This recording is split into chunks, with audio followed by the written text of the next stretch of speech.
Donc ça peut, des fois, dans des arrêts d'activité, le papa qui arrête sa société et qui revend les panneaux, le matériel à son fils, eh bien, voilà, on peut avoir quelques cas comme ça un peu atypiques, mais où on tombe sur ces cas-là. Voilà, c'est quelques mises en garde. Oui, oui. Donc, c'était notre préalable. On n'a vu que ça, donc on avait oublié nous de notre côté, mais est-ce que vous avez des questions qui sont survenues pendant votre pause café? Non. Ok. Donc, on va reprendre du coup. On en était voilà, à la partie sociale.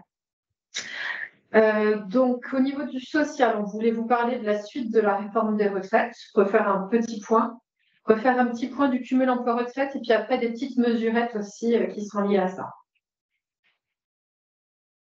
Donc, au niveau de l'âge légal de prise de retraite, évidemment, avec la réforme des retraites, vous avez bien vu qu'il y avait un décalage, que ça n'était plus 62 ans l'âge légal de prise de retraite, mais 62 ans plus un trimestre pour chacune des tranches. Voilà. Donc là, on vous a remis le tableau de la MSA avec l'âge légal de prise de retraite, le nombre de trimestres pour pouvoir bénéficier des taux pleins. Et puis, si jamais on n'avait pas le nombre de trimestres, on aura quand même le taux plein à un âge plafond qui est donc de 67 ans. Donc voilà, de préavoir ce tableau en tête, mais ça, pas de problème, vous l'avez compris. Alors, je n'ai pas remis là, la diapo avec maintenant les 4 tranches qui permettent d'avoir une carrière longue. Donc c'est vrai que c'est plus compliqué qu'avant et c'est lié à un nombre de trimestres qui s'allonge aussi. Mais c'est vrai qu'on a toujours et on aura toujours, je pense, dans le milieu agricole, des gens qui ont commencé jeunes. Donc il faut vraiment prendre le temps avec eux de refaire le point sur l'âge de démarrage de leur carrière pour voir s'ils ne peuvent pas partir avec une carrière longue, avec les planchers là, à 60, 61 ou 62 du coup maintenant, et non pas 62 et demi ou 63 ans. Par contre, je voulais faire un zoom plus précis sur la revalorisation des retraites. Donc, revalorisation liée à l'inflation de 5%, 5,3%. Ça, c'est OK, c'est appliqué d'office. Par contre, on a plus de difficultés, je suppose, chez vous comme chez nous, sur l'application de la retraite minimale du chef d'exploitation.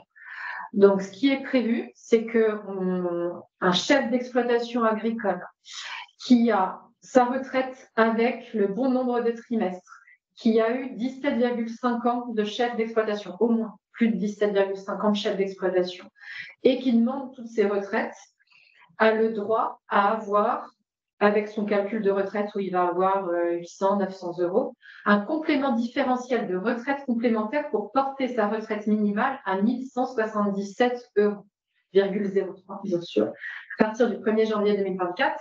Et ce calcul, il était fait automatiquement là, sur les 85% du SMIC à partir du 1er septembre 2023.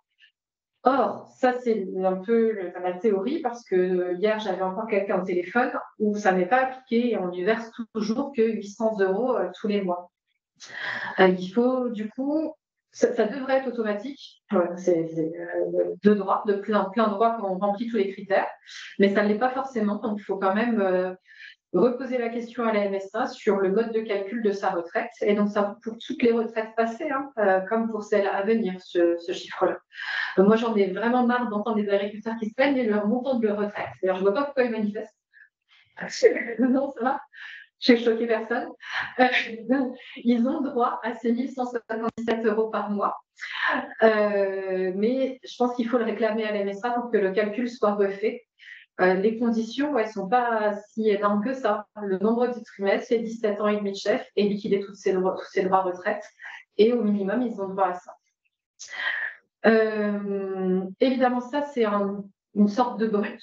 C'est avant prélèvement de la CSG-CRDS. Le montant de CSG-CRDS dépend de leur feuille d'impôt sur le revenu, en fait, avec des tranches différentes. Ils peuvent aller de 0 à 8%. Et puis, avant le prélèvement à la source de leur impôt sur le revenu aussi. Donc, ils n'auront peut-être pas un versement de 1177, mais c'est la base de calcul du versement. Donc ça mérite d'être dit dans les campagnes. Il y a eu des diapos qui sont inversés. Là, les 25 meilleures années, ça allait avoir. D'accord, ok. De la même manière, et rester un peu dans les campagnes, le fait que ça y est, demain, il allait y avoir une modification du calcul de la retraite agricole sur la base des 25 meilleures années, parce que c'était passé au Sénat, mais ça n'a jamais été entériné en fait par les deux chambres. Donc ça n'est pas applicable. Les 25 meilleures années, on est toujours avec notre calcul de points retraite agricole et de trimestre. Mais ce qui est prévu dans la loi et ce qui est en train d'être réécrit dans la loi d'orientation agricole, c'est qu'on va en reparler, mais on va en reparler pour 2026. Donc, d'ailleurs, là, il y a eu dernièrement les syndicats agricoles qui se sont plaints aussi du fait que les premiers rendez-vous qui étaient prévus fin 2023 n'ont pas eu lieu pour préparer cette réforme de calcul de la retraite sur les 25 meilleures années pour 2026. Et donc, on prend déjà du retard sur cette application.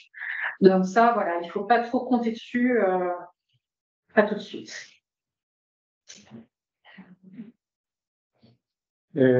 Donc là, en fait, la base de calcul des cotisations sociales, alors pour les artisans commerçants, ils veulent la changer à partir du 1er janvier 2025 et pour les agriculteurs, donc les indépendants, à partir du 1er janvier 2026. Donc, en fait, aujourd'hui, dans le calcul, hein, c'est le revenu agricole, on va dire ce qu'ils appellent assiette nette, avec les plus ou moins les retraitements d'exonération ou de taxation en fiscalité, etc. Je passe tous les éléments. Donc ça, c'est ce qui sert aujourd'hui de base pour le calcul de l'assiette de cotisation sociale, c'est-à-dire si on part du principe que l'assiette de cotisation sociale, c'est 10 000, et donc on fait 10 000 fois le taux de cotisation à 35%, ou 32 ou 33, hors CSG, et là, ça vous fait votre cotisation. Et ensuite, la CSG, elle, est calculée sur un autre seuil, c'est votre revenu augmenté des cotisations sociales, et c'est ce qui donne votre assiette CSG.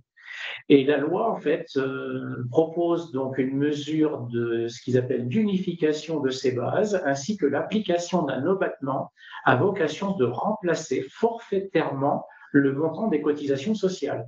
C'est-à-dire que si votre revenu agricole est 10 000, eh bien, on va pas tenir compte de l'assiette de cotisation sociale. Enfin, si on avait 3 000 € de cotisation sociale, on va faire un calcul sur une base brut agricole de 13 000, et sur ces 13 000, on déduira 26% sous réserve jusqu'à hauteur du PAS, et je crois qu'il parle d'un taux de 11% au-delà du PAS.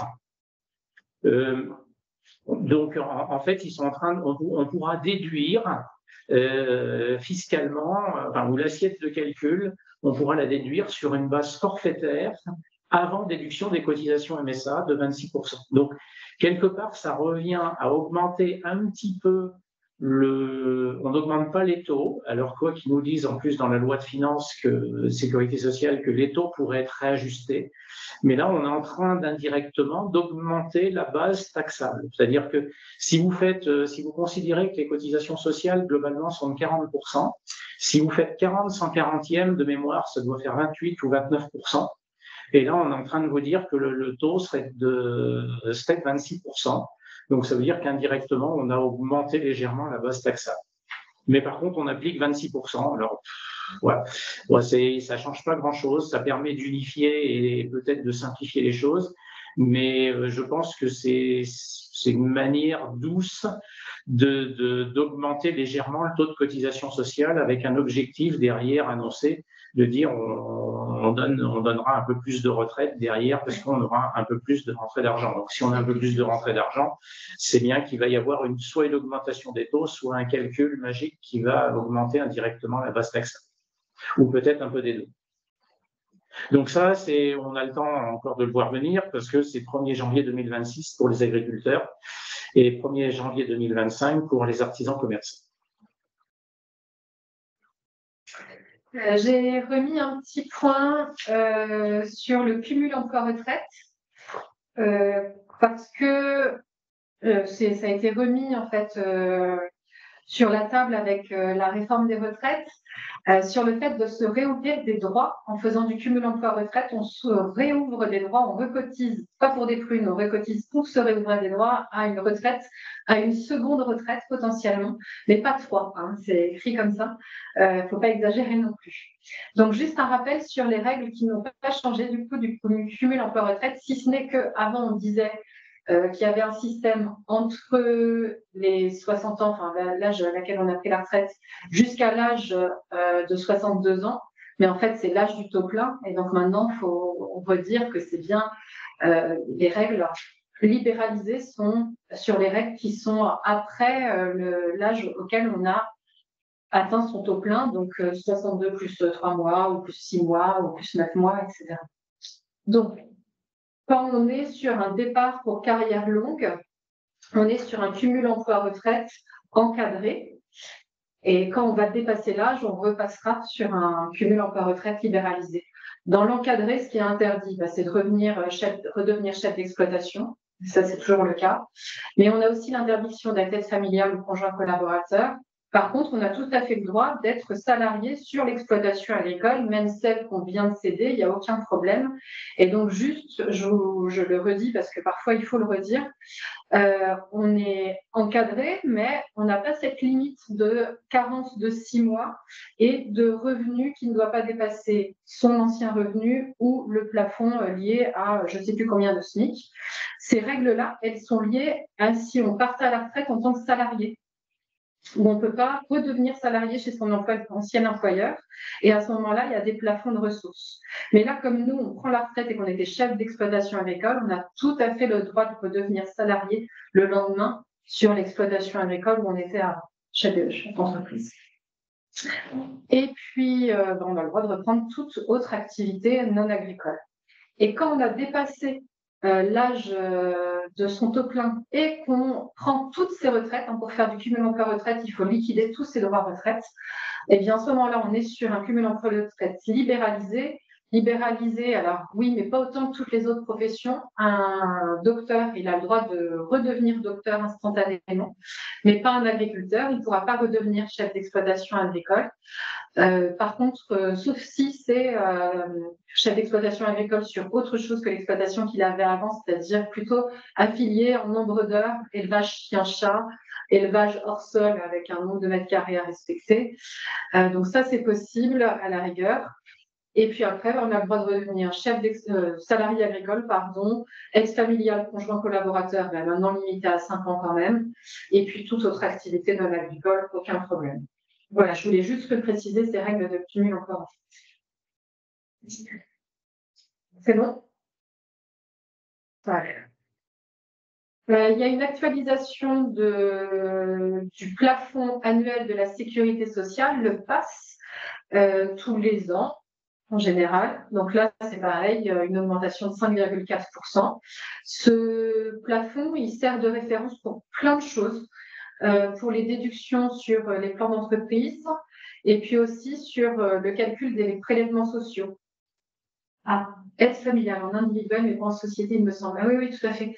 Sur le statut d'aide familiale, en fait, ça dépend de la forme de la société. Donc, aide familiale, je crois que ça marche quand même en GAEC et en entreprise individuelle. Mais par contre, effectivement, pas sur les autres sociétés. Ouais, ça dépend de la forme de la société. Tout à fait. Et de la même manière, je ne l'ai pas réécrit, mais il y a aussi des incompatibilités avec des statuts d'associés non exploitants. Si je reste associé non exploitant dans une structure, ça va être difficile d'avoir un contrat de travail qui soit où j'ai le droit de tout faire. Donc, si je deviens salarié agricole, il va falloir plutôt avoir un contrat de travail lié à une activité particulière. Donc ça, ouais, il faut faire attention à ce genre de choses. Tout à fait. Oui, on vous a remis le schéma d'appel de cotisation sociale de la RSA. Donc, évidemment, les cotisations sociales de la RSA ne servent pas qu'à payer des points retraite, mais aussi à la maladie et à la famille, aux allocations familiales. Mais ça n'empêche que c'est bien d'avoir ce schéma-là en tête sur le nombre de points qui sont attribués en fonction de revenus que l'on déclare et de voir la progressivité de ces éléments-là. Donc, on a actualisé la valeur du SMIC et on a actualisé aussi le PACS qui sert de référence. Ça sera réactualisé au mois d'avril 2024, en fait, tout ça. Ah oui. Les bases retraite forfaitaire, points, etc. Tout ça, c'est en avril, il me semble, qui revalorise l'ensemble. Ben là, c'était annoncé, janvier. Ici, base forfaitaire aussi, là, Ouais. D'accord. Ouais. Bon, très bien. Je l'ai trouvé sur le site de la RSA. OK. Donc, ça doit être bon. Donc, c'est la dernière connue, mais c'est revalorisé tous les ans au mois d'avril. Sauf erreur de ma part. OK, à suivre. Tu as peut-être raison. Je sais pas. Le SMIC, c'est certain. Et après, j'ai trouvé 2024. D'accord. C'est écrit 2024. À voir. En tous les cas, au jour d'aujourd'hui, on est OK sur ces chiffres-là.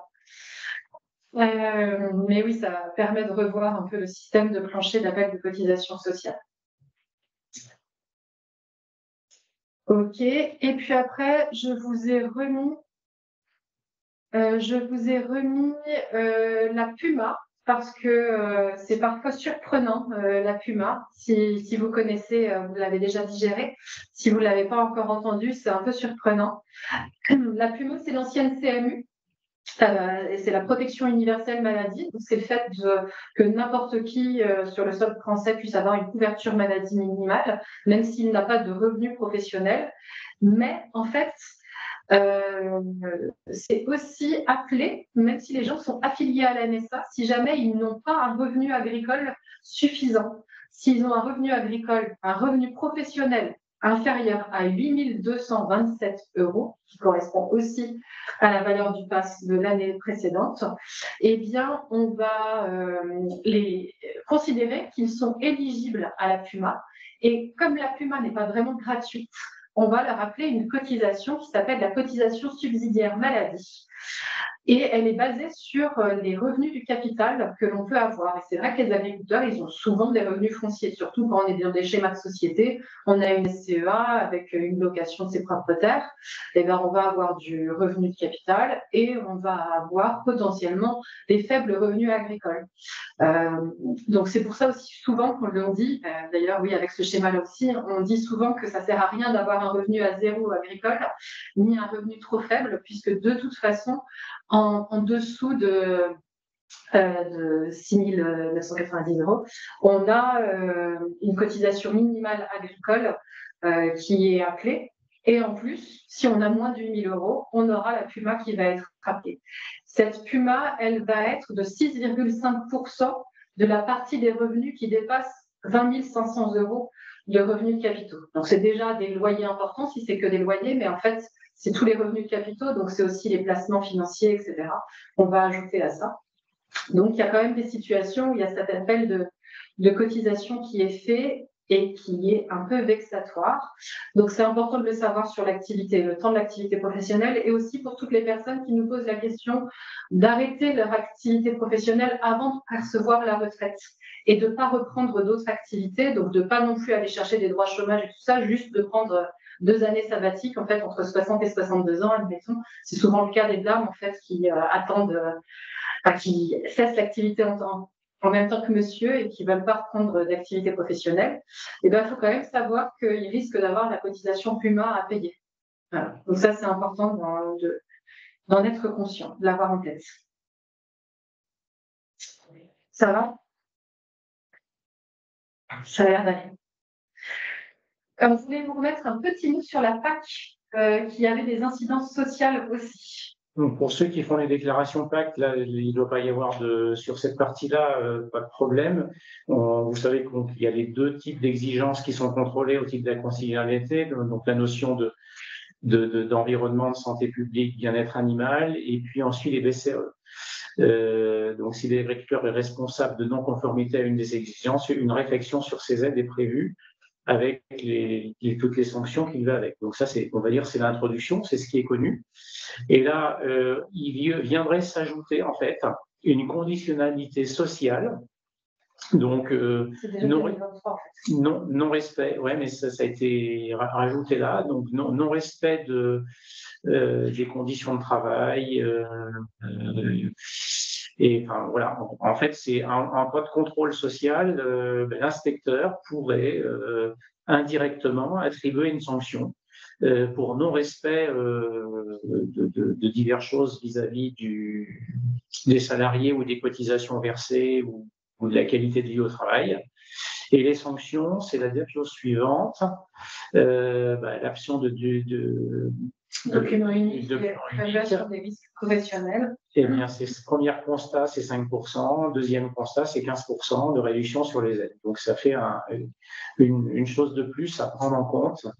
Donc, peut-être que ça va accoucher d'une source, enfin, ça va pas être pris en compte, j'en sais rien, mais le contexte actuel.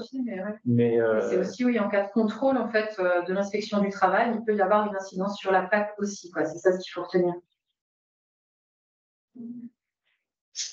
Voilà, c'était juste dans notre social, on s'est dit que c'était pas mal de vous remettre aussi sur celui-là parce que ça a une incidence d'être bien d'aplomb sur l'emploi des salariés et notamment aussi dans le cumul emploi-retraite, emploi des salariés. Donc l'agriculteur retraité qui continue, il faut avoir le document unique d'évaluation des risques aussi. Voilà, même si c'est le papa retraité qui travaille quelques heures par mois, eh bien, pour être en règle vis-à-vis de la MSA et de l'activité du retraité, eh bien voilà, il faut aussi respecter tout le formalisme qui va avec derrière.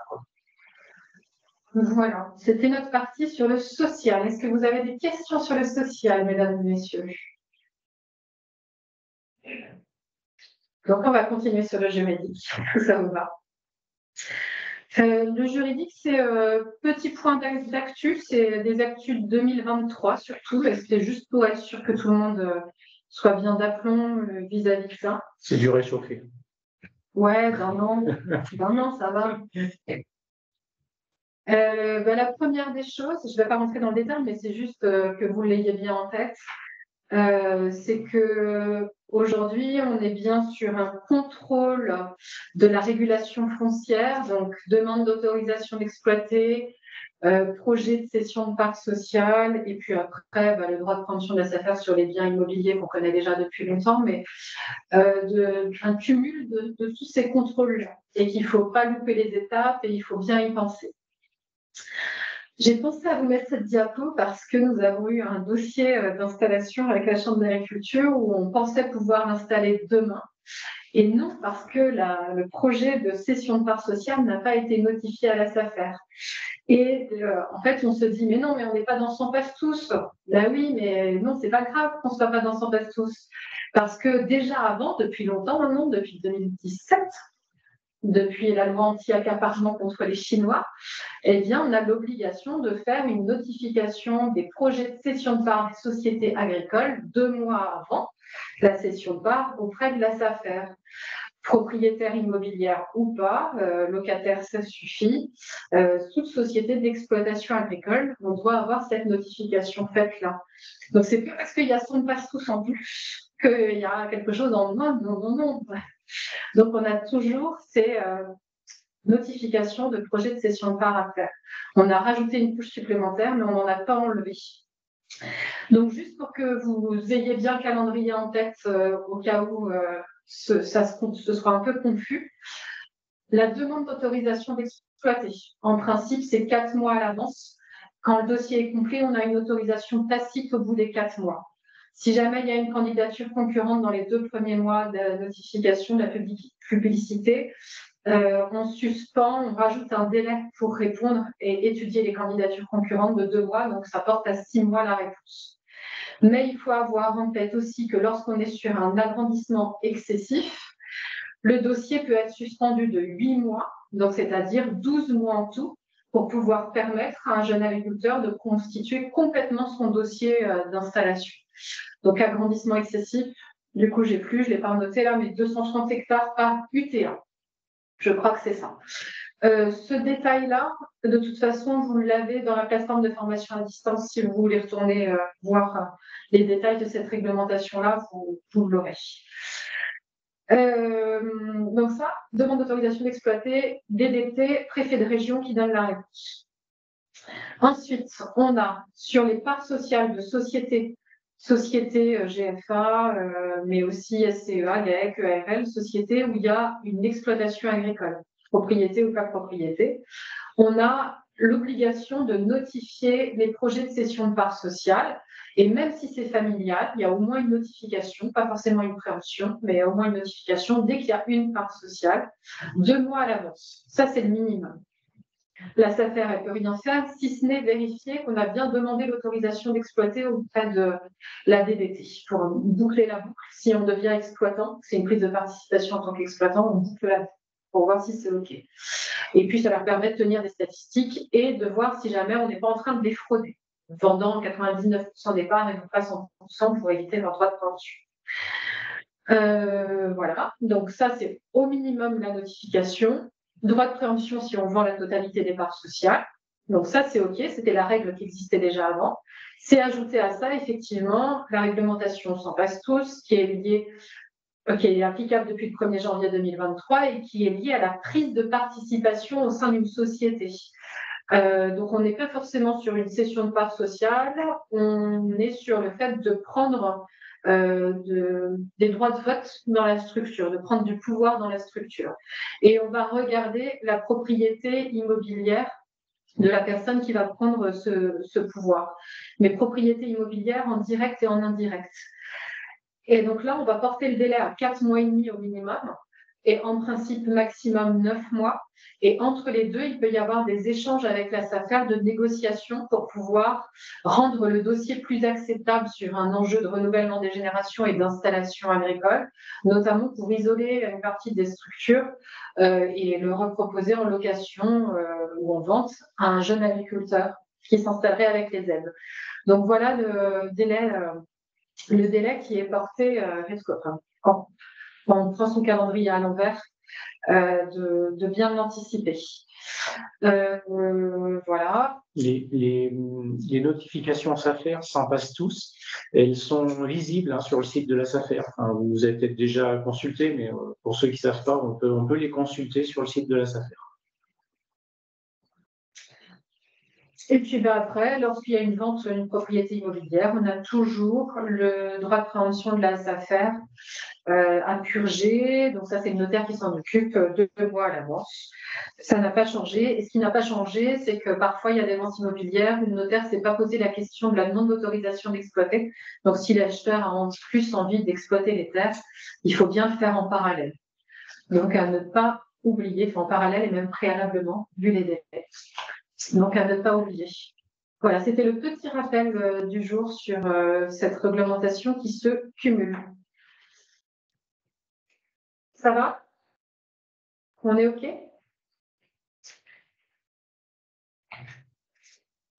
Et après, sur la partie juridique, je voulais vous remettre un petit truc sur la réforme des retraites, finalement, enfin, en tous les cas, la notion de retraite, et puis le bail rural.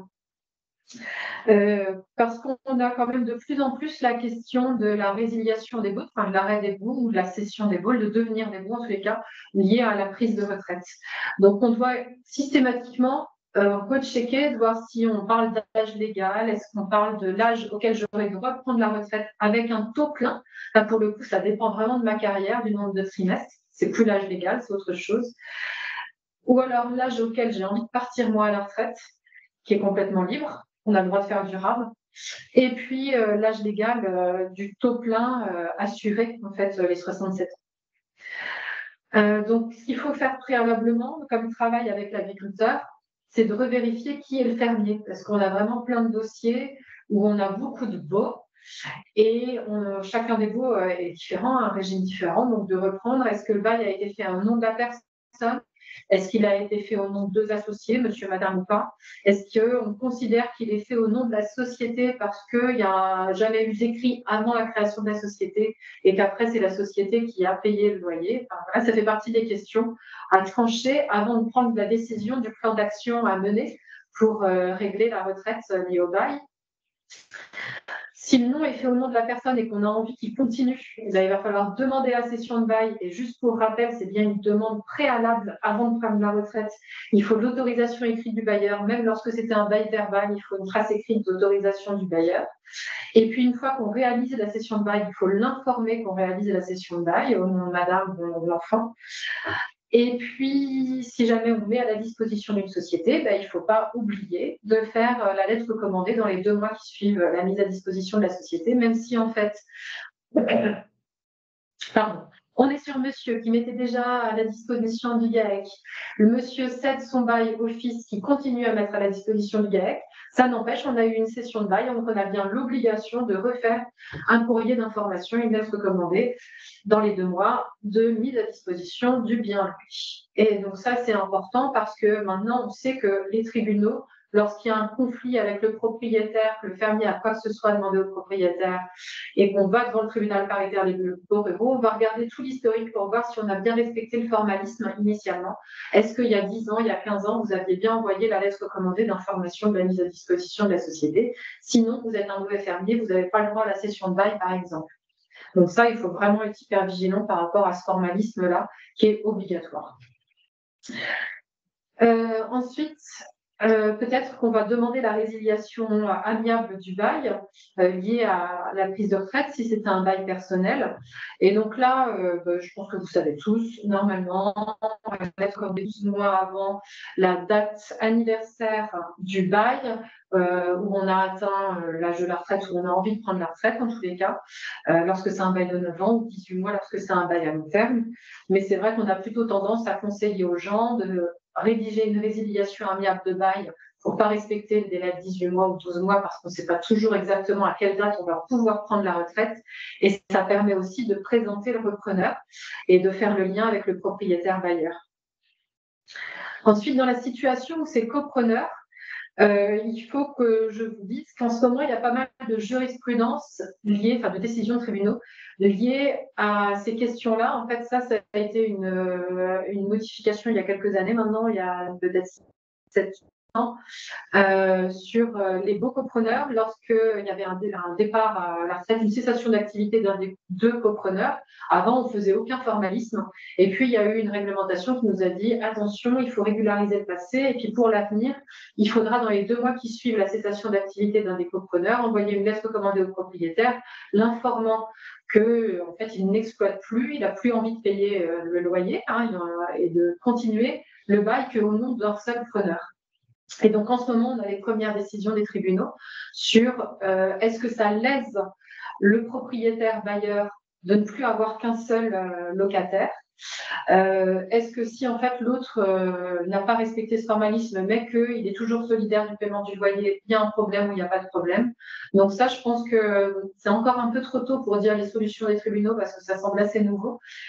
Mais ce qu'il faut, en tous les cas, c'est garder en tête qu'il y a ce courrier recommandé à faire dans les 2 mois qui suivent. Moi, j'ai le cas d'un divorce où le propriétaire s'est aperçu de cette situation et a pris un peu la balle au bond. Et en fait, au tribunal paritaire Châteauroux, on va dire, l'avocat a défendu l'aspect économique qui s'est passé, mais en cour d'appel de Bourges, il y a eu résiliation du bail. Et il voulait aller plus loin et l'avocat a déconseillé parce qu'en fait, la jurisprudence pour l'avocat qui défendait le client qui allait perdre le bail a dit que c'est très, très clair et qu'il y avait malheureusement rien à faire si la démarche avait été loupée dans les 2 mois. Ouais, le code rural est vraiment ferme là-dessus. Et après. Et je crois que c'est 2014, le changement avant retraite 2014. Voilà, donc être prudent par rapport à ça. Donc, copreneur, oui, parfois on vend ça comme une sécurité, enfin, on propose ça comme une sécurité, mais attention derrière aussi, le jour où on perd le copreneur, à bien. Et normalement, copreneur, on s'engage à travailler tous les 2. Donc, déjà, si on ne respecte pas cet engagement de travail en commun, on n'est déjà pas très bon. Donc, faut faire gaffe. Et puis après, si c'est la société qui est locataire, peut-être qu'il n'y a rien à faire. Alors, je vous l'ai mis en point d'exclamation comme ça parce que c'est souvent une des questions qui nous sont posées par les propriétaires. En fait, quand il y a un bail qui est fait au nom de la société, s'il y a un changement d'associé, ils ne sont pas forcément au courant et ça les vexe un peu, évidemment. Et puis après, c'est tout ce qu'on connaît sur les investisseurs chinois et tout ça qui sont derrière, qui font peur. Mais voilà, en tous les cas, c'était juste pour vous dire qu'il faut absolument faire le point pour voir chacune des situations et vous éveiller sur le formalisme respecté. Après, c'était un petit mot de rappel sur le congé pour preneur âgé. Le congé pour preneur âgé, c'est lorsque le propriétaire a le droit de refuser le renouvellement du bail lorsque le preneur a atteint l'âge retenu en matière d'assurance vieillesse, qui est donc les 62 ans plus, c'est son âge légal à lui, en fait, en fonction de sa date de naissance, soit de limiter le renouvellement à l'expiration de la période triennale au cours de laquelle le preneur atteindra cet âge. Enfin, on retrouve un bail 369, alléluia, que les agriculteurs pensent que ça existe depuis toujours sur les exploitations, alors ça n'a jamais existé. Mais on a bien un bail de 9 ans, mais qu'on a le droit de recouper en tranche de 3 ans pour mettre à la porte des fermiers parce qu'il aura atteint l'âge auquel il a le droit de prétendre à la retraite. Donc, ce congé-là doit être délivré 18 mois à l'avance par l'huissier. Voilà, et ce congé doit respecter toute une forme avec la citation du code rural. Et à ce moment-là, le fermier, il a le droit de répondre à son propriétaire. Donc, il peut déjà contester le congé lorsque la forme n'est pas respectée, ce qui arrive assez souvent. Et aussi parce que, en fait, on lui a notifié, mais avec la réforme des retraites, je vous le mets parce que j'en ai vu un, en fait, avec la réforme de retraite, il a pris 6 mois de plus. Donc, en fait, la date là, la fin des 3 ans, de la période triennale, elle n'est pas OK. Donc, on est reparti sur 3 ans. Donc, passez votre tour, monsieur.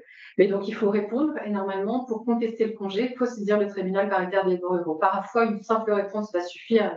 Il va arrêter. Mais si on a un doute, on est obligé de saisir le tribunal. On peut aussi demander à reporter la date d'effet du congé à la fin de l'année culturelle où on aura atteint l'âge qui permet de bénéficier soi-même d'une retraite à taux plein.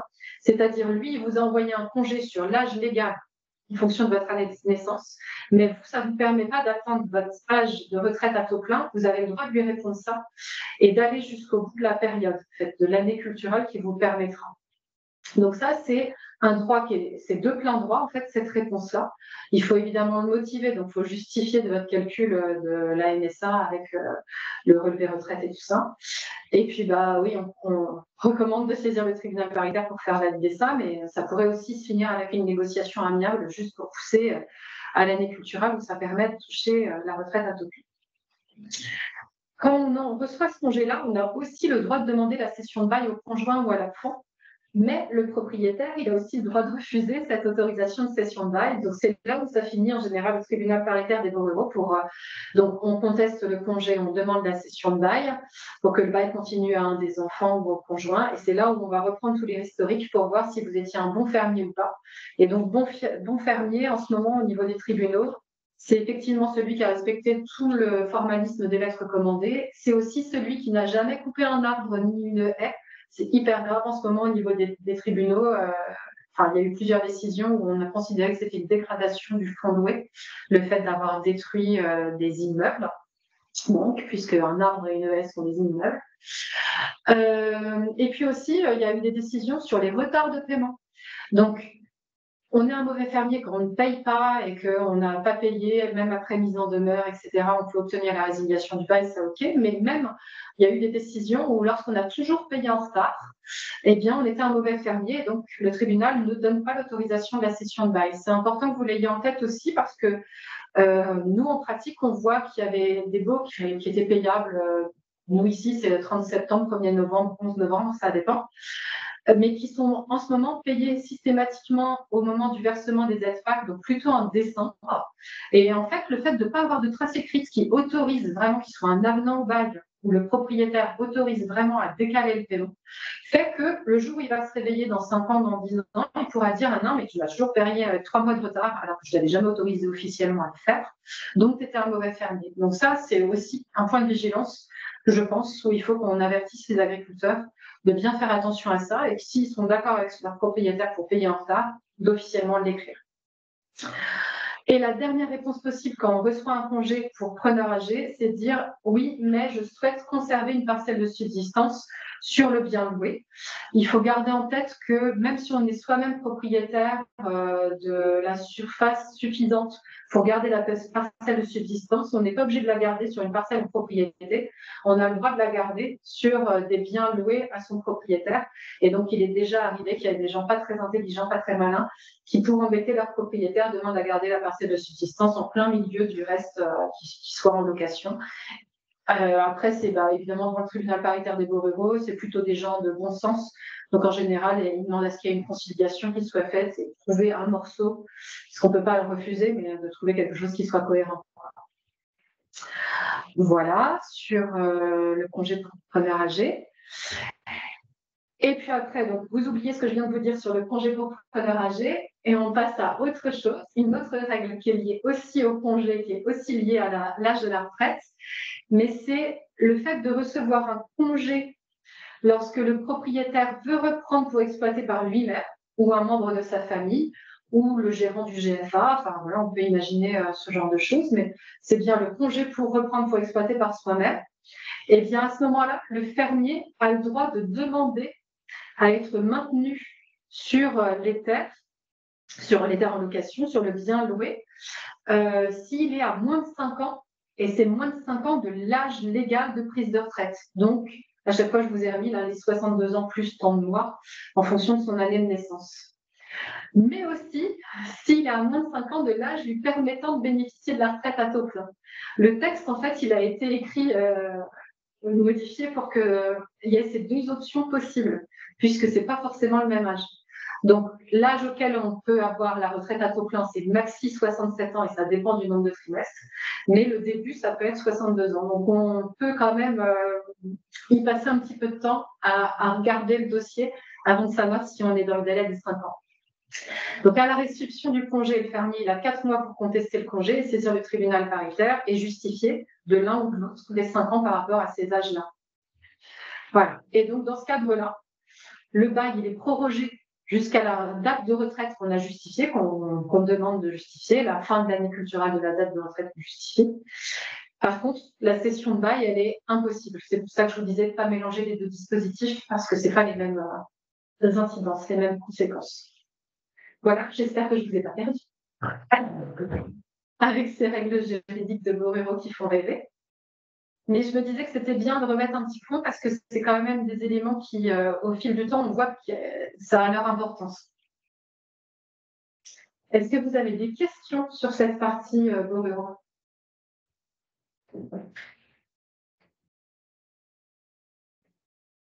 Est-ce que vous avez des questions aussi en général? Parce que là, on a fait à peu près le tour de ce que l'on jugeait essentiel. On espère qu'on n'a pas oublié trop de choses qui vous paraissaient essentielles, mais je vous en prie, n'hésitez pas. J'ai une question, Aurélie. Moi, j'ai un cas d'un Oui. agriculteur qui a reçu un congé, du coup, comme tu disais, pour âge de retraite. Donc il lui a répondu en lui disant que voilà, avec l'âge légal qui a reculé, donc ça lui faisait un âge de départ à telle date. Mais concrètement, en fait, ça a été fait en fait, le propriétaire, il lui a donné congé, il y a 2 ans, je pense.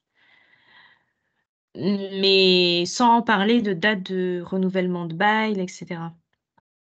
Oui, ouais, donc c'est pas OK ça. OK. Normalement, on calcule bien les 9 ans ou les 3, 6, 9. Mmh. C'est vraiment cette règle-là, dans ce cadre-là. D'accord. Après, Mais donc s'il y a si un ça se accord passe amiable entre eux, il n'y a pas de souci. Mais... ouais, c'est pas trop amiable, hein, là. Non. Donc si ça se passe pas bien, du coup, avec le propriétaire, il faut partir aux tribunaux des baux ruraux. Ah oui, carrément. Oui, oui. Mmh. C'est fait pour. OK. Il a envoyé un courrier déjà? Il a envoyé un courrier? Son client, il a envoyé un courrier déjà? Oui. Ouais, il lui a répondu, on n'a pas eu le temps de relire, donc il y avait pas trop la forme. Mais D'accord. mais oui, il lui a répondu. Ouais, donc après, ça veut dire qu'effectivement, s'il veut aller plus loin, c'est tribunal paritaire des baux ruraux et puis un avocat en droit rural, c'est encore mieux. Dans le tribunal paritaire des Bobos, on peut se défendre soi-même, mais c'est vrai que c'est toujours compliqué. Enfin, comme tu vois le courrier là qu'il a fait rapidement, c'est quand même mieux d'avoir un spécialiste. Ok. Je vois que Aurélie Gandon a levé la main. Ça va parler, je t'en prie. Si je me permets, parce que personnellement, j'ai toujours pas la réponse quand on me pose la question, à savoir quand il continue à conduire un engin sans permis poids lourd en tant que retraité, mais à titre privé. J'ai la réponse à titre pro, mais à titre privé pour faire son bois, etc. Ça a toujours été un peu chaotique, les Aurélie, règles. je suis désolée, j'ai entendu que tu parlais de conduite de tracteur, mais on n'entend pas assez bien pour avoir toutes les explications. Alors, je vais me rapprocher, vous m'entendez bien là? Ouais, c'est mieux. On sait qu'en tant que retraité du chef d'exploitation, ils ont le droit de conduire un engin sans permis poids lourd, si toutefois il avait une carte grise à rattacher à l'entreprise. Et quand c'est à titre privé pour faire son bois, j'ai pas forcément une réponse claire à ce jour. Est-ce que vous avez avancé à ce niveau-là ou pas? Ouais, pas trop non plus. On pourra partager les documents qu'on avait cherchés dans l'Indre, mais c'est pas GG quand même. Voilà, quand c'est rattaché à une exploitation agricole, aucun problème. Quand ça l'est pas, c'est vraiment plus. Enfin, on a un tableau en fait fourni par la gendarmerie, mais que je trouve pas super. Ouais, on est d'accord. Ouais, on pourra partager là-dessus si tu veux, mais C'est encore mitigé dans les réponses. ouais, non, c'est. Enfin, C'est entre le code de la route, le Groupama et la MSA, personne n'arrive à se mettre d'accord, quoi. et ben voilà, c'est ça. Non, ouais, c'est bon, on est toujours sur la même ligne. Enfin, moi, en tous les cas, oui. Quand j'explique en formation, moi, je leur dis vraiment d'être prudents. Très bien. Et après, du coup, il y a un autre statut qui se développe, c'est intermittent chez nous. C'est la Fédé qui fait la promotion de ça. Oui. Donc, j'ai mis la MSA pas mal sur le coup parce qu'au début, il déconseillait un peu les exploitants là-dessus. C'est ce qui coûterait le moins cher quand il ne peut pas se mettre d'aide familiale en société, par exemple. Nous, on l'utilise pas mal aussi là, dans l'Indre, le contrat intermittent de l'agriculture pour faire le cumul emploi-retraite. Parce qu'effectivement, c'est intéressant dans le sens où c'est un CDI qui est mensualisé, enfin, c'est un nombre d'heures annuelles et tu n'as pas d'horaire de travail et tu peux avoir des types de travail, c'est fait pour. C'est minimum 300 heures, maxi 1200 heures. Donc, avec le minimum de 300 heures, tu es couvert tout le temps. Tu fais comme une nounou, tu lui payes toujours tous les mois la même somme avec la même déclaration. Donc, c'est top. Tu ne te poses pas la question, c'est mensualisé. C'est hyper pratiqué. Il est couvert 100%. Qu'il y a un accident, qu'il y a un contrôle, il est là, c'est dans son temps de travail. Il y avait du travail, il venait le faire. Et puis, 300 heures, ça ne fait pas beaucoup en fait. Ça doit faire 600 € de frais bruts employeurs. Et pour 350 net versés aux retraités. Donc c'est quand même intéressant, quoi. Enfin, une couverture totale pour pas trop cher. Alors, c'est pour surcroît de travail en principe. Donc, ça veut dire que dans le contrat de travail ou l'annexe au contrat, vous devez préciser la période de surcroît de travail. C'est-à-dire les SMI. Travail saisonnier. Ouais. Voilà, ça peut pas, je veux dire, ça peut pas être donné pour quelqu'un qui a des animaux, ça peut pas être nourrir régulièrement les animaux, tous les jours, une demi-heure par jour. Mais par contre, ça peut être pour faire les foins, ça peut être pour faire les semis de printemps, la récolte. Et puis parce qu'on lui a demandé de venir aujourd'hui quand il y a un contrôle ou quand il y a un accident. Il y a un surcroît de travail à un moment donné. Donc vous définissez, il faut répartir les 300 heures ou les 400 ou les 500, enfin le temps défini sur l'année, et puis après on l'organise comme on veut dans le temps. Et le petit avantage derrière, quand on parlait du PER dans la loi de finances, eh bien derrière, si vous avez un salarié, vous pouvez faire du plan d'épargne entreprise. Donc quand c'est le papa, vous ne prenez pas trop de risques, ou la maman, ou un enfant, vous ne prenez pas trop de risques sur le plan d'épargne entreprise.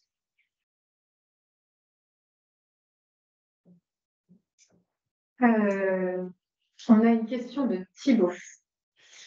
Je suis associée d'une exploitation et je détiens des terres dans cette exploitation. Est-il possible de les vendre à un autre agriculteur si je ne mets pas l'exploitation en danger? Je suis associée d'une exploitation et je détiens des terres dans cette exploitation. Est-il possible de les vendre à un autre agriculteur? Oui. Donc c'est la société qui vend les terres. Je suis associé. Oui, ou alors je les mets à disposition. Thibaut, on veut bien que tu prennes la parole, s'il te plaît, pour poser ta question. Oui. Non, c'est une épouse qui est divorcée, qui a des terres, qui a une quarantaine d'hectares sur l'exploitation, qui en fait presque 400. Donc qui n'est plus sur exploitation sauf autant qu'associé de l'exploitation et qui voudrait récupérer de l'argent, vu que évidemment elle ne touche rien de nulle part. Et donc elle voulait vendre ses terres, mais tous les notaires lui disent que ce n'est pas possible. Donc c'est pour ça que je pose la question. Qui est propriétaire des terres? C'est la société ou c'est la personne physique qui loue ou qui met à disposition? C'est elle en nom propre qui les détient et qui les met en fermage à l'exploitation.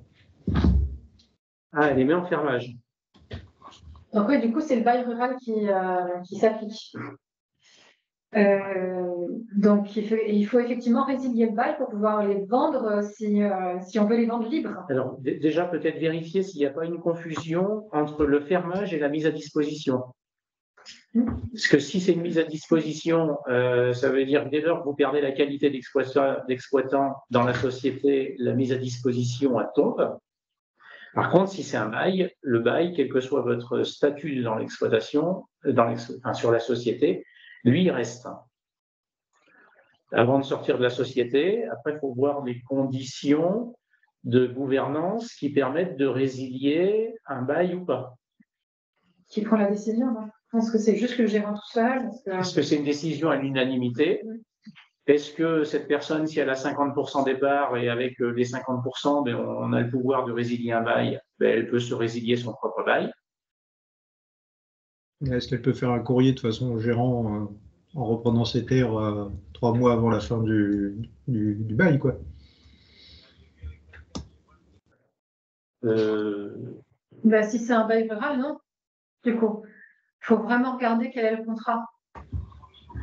Ah oui, ou sinon, si c'est un bail rural, peut-être qu'avec un peu de chance, on est dans les 18 mois, enfin, on est avant le terme des 18 mois, et auquel cas, elle envoie un courrier comme quoi elle veut reprendre pour exploiter pour elle-même. Ah, mais là, c'est pour vendre. Non. Ah, pour vendre, non, on peut pas. Exploiter soi-même. Après, il faut vraiment exploiter soi-même. Ouais. Et par contre, si cette personne a les départs, ça peut être dans la négociation aussi, en disant la valeur de mes parts, c'est X euros, si vous m'indemnisez, mais sachant qu'il y a les terres dedans, donc à la rigueur, les terres, elles font partie de la valeur de la part de la société. Donc si on enlève les terres, ça veut dire que et qu'elle, c'est elle qui le reprend, elle va se retrouver avec un compte, si elle ne paie rien, elle va se retrouver à un compte associé débiteur. Donc peut-être qu'il y a une négociation à faire entre la valeur de la part ou la reprise des terres pour annuler les parts. Enfin, j'en sais rien, il y a peut-être un deal à trouver là-dessus. En tous les cas, il faut creuser. Mais avant de sortir de la société, avant de quitter ses parts, dans tous les cas, s'il y a un contrat de bail, il faut. Il ou elle, ils ont un moyen de négociation tant qu'ils sont associés de la société. Oui.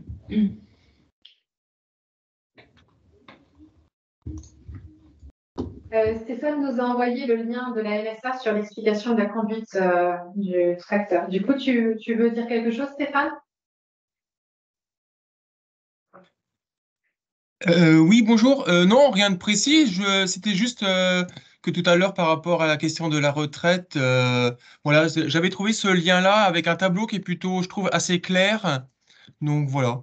Donc, ça, je le partagerai, ouais.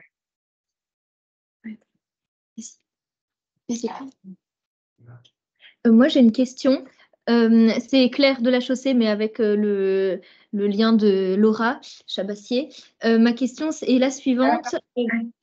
J'ai des jeunes qui se sont installés en GAEC. Ils ont fait, donc ils sont 4. Ils ont fait un bail au nom du GAEC auprès d'une mairie propriétaire de foncier. Et donc là, c'était il y a quelques mois, genre il y a 2-3 mois. Or, l'un des 4 associés est décédé. Ça remet en question l'installation et en fait, ils viennent de décider d'arrêter leur installation. Comment faire parce qu'en fait, ils ont quand même, le GAEC a signé un bail, donc le GAEC va probablement s'arrêter. Enfin, quelles sont les démarches à réaliser? Qu'est-ce que la mairie est en droit d'attendre, etc. décès d'un des membres de la structure est un motif, parce que c'est pas écrit comme ça dans le code rural, mais c'est lorsqu'il y a un locataire ou un membre de sa famille qui décède, c'est prévu dans le code rural, donc on serait. Ouais, mais là, on est un bail à la société aussi. Ouais, mais je pense quand même qu'on rentre dans les motifs, par extension, par analogie. Bon, en tous les cas, moi je me dis que dans ces cas-là, la mairie, elle va pas être embêtante, elle va accepter la résiliation du bail de toute façon. C'est une situation tellement particulière. Humainement, je pense que ce serait difficile pour eux de les pousser à continuer l'exploitation s'ils veulent l'arrêter. Donc, oui, non, je pense qu'il faut les inviter à aller en discuter avec la mairie, et sinon, c'est lettre recommandée, demande de résiliation du bail. Ok. Mais que la mairie peut refuser, en fait. En fait, il faut tout de suite mettre le motif du décès. Ah bah oui. Oui, et puis dire que le GAEC va être dissous ou liquidé. Oui. Donc, suite au décès. La dissolution du décès, c'est une cessation d'activité. Donc, quand ton fermier cesse ses activités, voilà, il n'y a plus de fermier. Mais après, il peut y avoir quand même encore des fermages qui sont dus jusqu'au prochain renouvellement du bail. Après, quand la société est carrément liquidée, tu n'as plus personne pour demander le paiement du loyer. C'est une situation qui peut devenir ubuesque. Donc, il vaut mieux avoir un accord amiable de résiliation, trouver un terrain d'entente sur le délai pour libérer les terres. Ok. Et puis, avant de liquider la société, pensez à céder le DPB. Mais je crois qu'il n'y avait pas de DPB lié à ça. Il devait faire une demande à la réserve. Donc, il n'y a pas de problème avec ça. D'accord.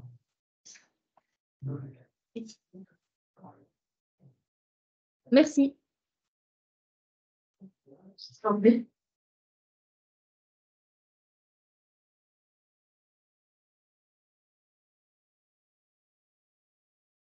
Est-ce que vous avez d'autres questions?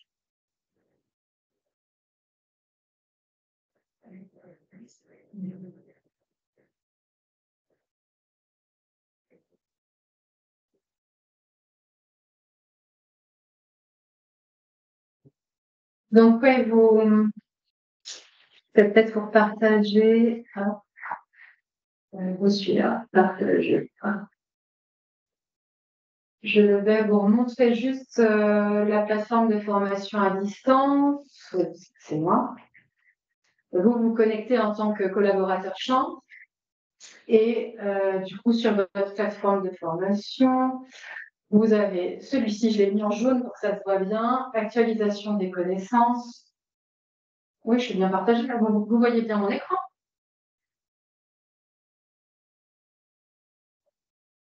Oui, c'est bon. Oui, non? Oui, c'est bon. Donc, l'actualisation, vous retrouvez, donc je vais enlever ça, mais vous retrouvez les topos sur la loi de finances, un peu écrites différemment de ce qu'on a dit. Sur le meublé de tourisme, la petite explication là, de ce truc un peu ubuesque sur la grosse défiscalisation. D'autres infos sur les entreprises. Je vous ai remis la fiche à Grilexia sur les micro-BA, parce que je pense qu'on va avoir des questions avec le relèvement du seuil sur les micro-BA. Sur la partie loi de financement de la sécurité sociale, je vous ai repartagé le document de la MSA expliquant la réforme des retraites qu'elle présente lors des formations Cap Transmission. Donc, ceux qui font de la transmission, vous avez certainement le même, mais ça peut être intéressant pour tout le monde d'y avoir accès. Ils ont distribué aussi une petite note d'information sur questions-réponses en fait sur la réforme des retraites, donc c'est intéressant aussi. L'actualisation, le petit graphique, une carte mémoire, c'est pour faire plaisir à Estelle qui aime bien les cartes mémoire. Sur les beaux ruraux, je vous ai remis ma chaîne YouTube. La chaîne YouTube sur les beaux ruraux. Elle ne devrait pas être là, la flash carte fiscalité. Ça veut dire que j'ai réussi à la copier. Ce que je n'arrivais pas à faire ce matin, où j'étais désespérée, en fait, j'ai réussi. Sur la régulation foncière, c'est un petit renvoi sur des explications supplémentaires et aussi une vidéo de réexplication de la loi Sans Passe Tous. Et puis après, des petites modifications chez les particuliers. Donc, il y a l'évolution 1er janvier du SMIC, le barème d'impôt sur le revenu qu'on a vu ensemble. On n'a pas parlé de ma prime rénov et tout ça. Voilà, ma prime rénov, toutes ces choses-là, en fait, bonus écologique, vous aurez les infos là si ça vous intéresse. PTZ aussi. Ouais, bah oui. Que des trucs hyper intéressants. Donc, vous les avez à Il y a disposition. un compte épargne climat aussi, on n'en a pas parlé. Pour les jeunes, ça va sortir cet été. Pour les jeunes de moins de 21 ans ou ouverts avant 18 ans et jusqu'à 21 ans. Voilà. Et puis, du coup, pour l'instant, je vous ai mis le PowerPoint en format PDF ici. Et l'idée, ça serait aussi de pouvoir mettre la vidéo pour que ceux qui ne pouvaient pas participer puissent aller la consulter sur ce support-là pour que tout le monde puisse y avoir accès. Voilà, je partagerai du coup la MSA sur du conduite du tracteur là. Le petit document sur le compte, le CDI intermittent, je vais le remettre aussi, comme ça vous aurez des infos. Voilà, c'est le dernier moment pour poser vos questions, messieurs, dames.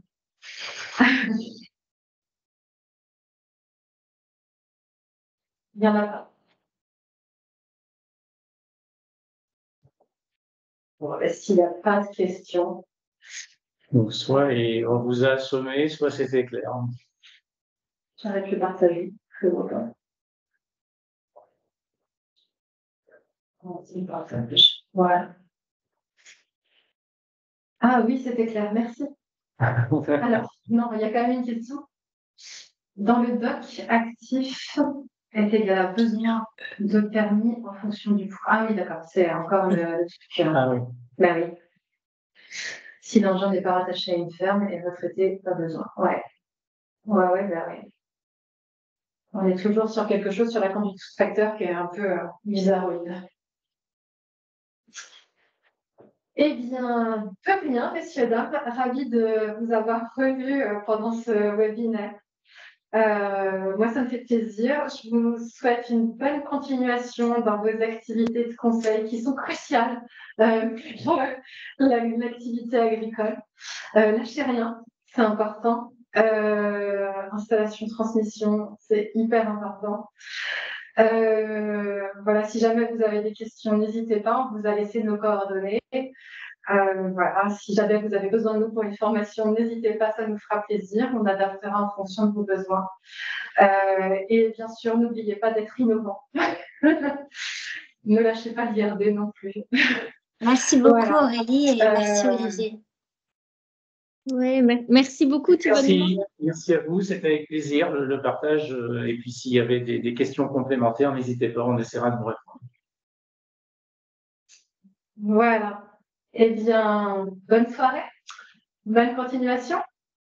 Bonne soirée, bonne continuation. Merci, bonne soirée également. Merci. Au revoir. Bye. Au revoir.